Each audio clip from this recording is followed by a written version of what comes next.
Today is the 4th of July. It's a good day to gain independence from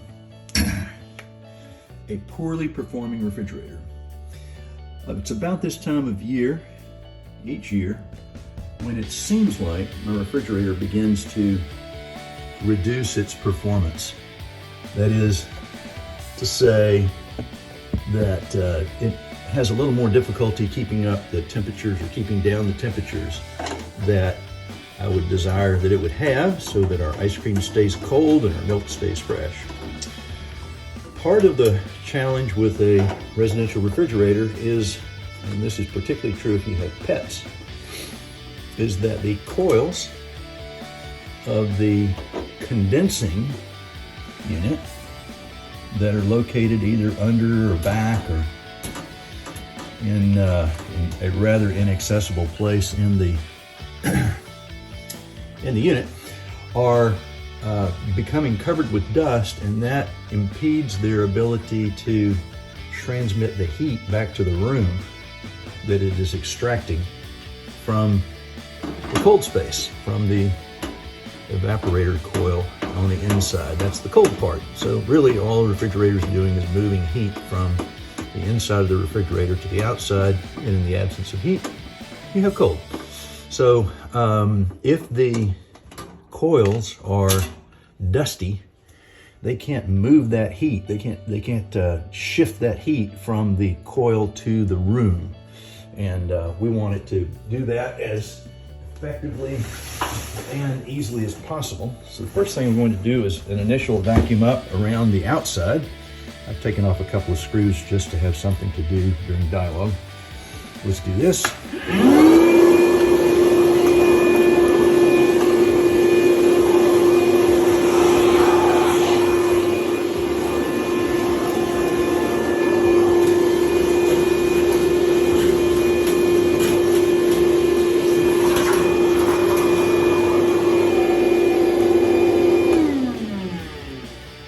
Now that tiny bit of dust that I just got off is the tip of the proverbial iceberg.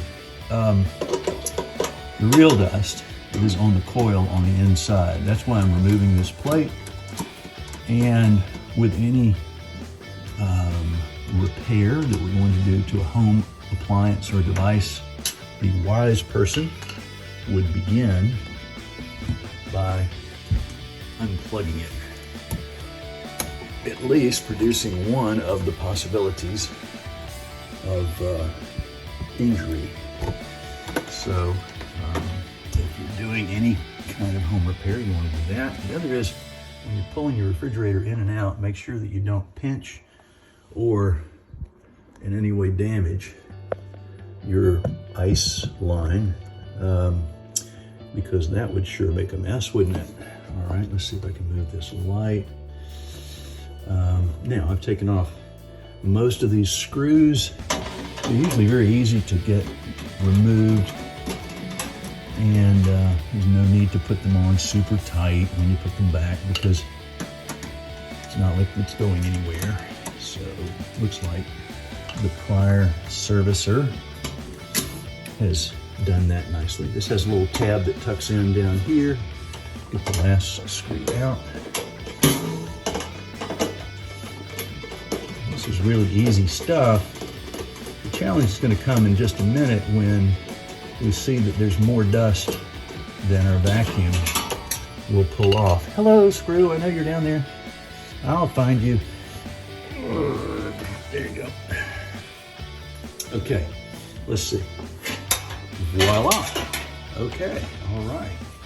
So in the bottom of our residential refrigerator, the real meat and potatoes is the compressor. This is what's doing the work. It's a sealed unit, and you never need to go into that.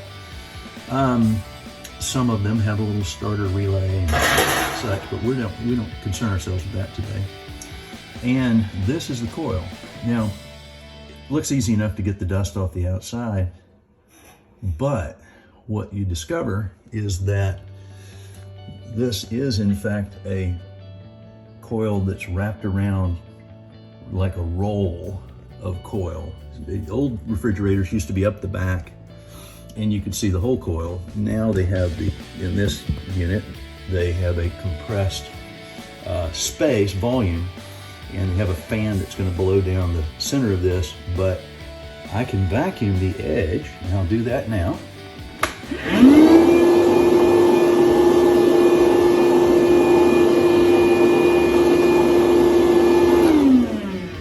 And that's well and good, but there are more coils as this thing is rolled up like a roll of fence wire. There are more coils on the inside. Now, that makes it a challenge for this vacuum cleaner, but if you warn your family members, there's a way to get that dust out of there, and should only do this with an electric device. One year I did it with a gasoline device and nearly suffocated myself. Only do this with an electric device, and get ready because your kitchen is about to get blasted with dust.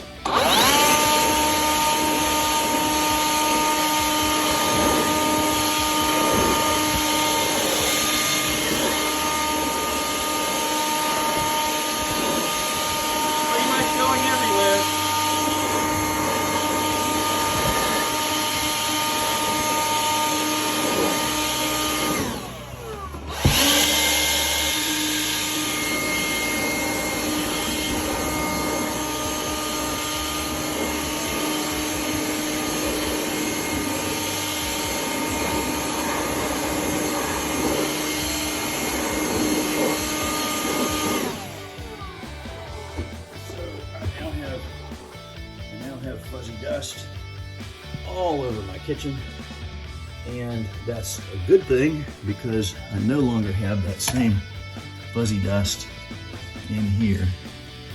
At least I have a reduced amount of fuzzy dust in there, and there's probably another way to do it with some kind of a spray cleaner. Professionals probably have a nice way to do that, but that's my way, and it's a cheap and easy way to get the AC condensing coil where it will transfer more heat to the room, more heat out of your refrigerator, and will run more efficiently, and the compressor will have to work less hard to achieve your nice frozen ice cream. Hope that helps.